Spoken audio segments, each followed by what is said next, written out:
Santorini is one of the top 5 largest volcanic explosions that were ever recorded on Earth. You know, with the likes of Yellowstone, Lake Taupo in New Zealand. And it was such a big, immense explosion that it blew a huge, what they call now as the caldera, away from this island and took out most of the people that were living on the island. They've since built in all the beautiful houses that sit right on the edge of where the volcano exploded, literally straight up. So anyway, what was quite unique about Santorini, of course, is on the other side of this caldera, on the other side of this volcano, flowed all of the volcanic lava and ash and pumice and down into the sea. So you've got these gentle slopes with some of the most unique soil conditions around, you know, this ground pumice, rock and ash.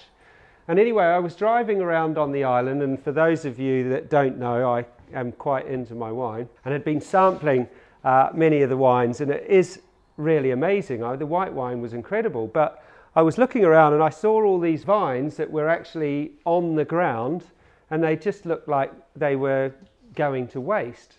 And I thought the Greek economic crisis must have hit Santorini really hard, because the poor vineyard owners over there couldn't even afford to put their vines up on stakes like the rest of the world grow vines.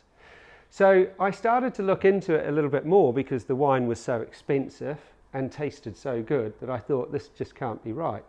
And I discovered that this is one of the most ancient winemaking techniques in the world, where they toil the vines as they grow around each other, so that in the spring, when the leaves come out, it protects the fruit from what is traditionally a very windy island.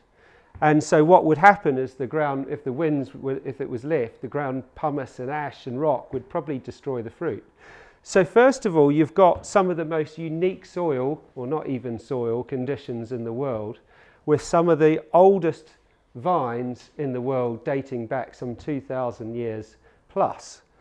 And in this basket effect, when the fruit comes out, you also get another unique effect, which is when the sun, which is so hot, comes out over these grapes, it creates this basket-like sea humidity that effect within the basket, which this fruit is growing in. So you've got a wine that essentially is getting all of the sun with all of the sea humidity and the most unique soil conditions on Earth to create what is such an exceptional tasting wine experience. Now, the reason I tell people that story is because then I ask them, if you were to now see this bottle of wine at a restaurant, would you be likely to want to buy that wine off the wine list? And the other thing is, then I ask them, would they be likely to share that story? So this actually dispels a lot of myths in one small story about a number of things. Firstly, that you tell a story about a wine, suddenly someone's prepared to spend a lot more money to go and try that bottle of wine. You've all created probably a story in your own heads about what this experience may be like in trying the wine. The other is that you've become quite highly likely to want to order that wine if you see it at a restaurant. And if you did order that wine, you would probably try and share that story to some degree.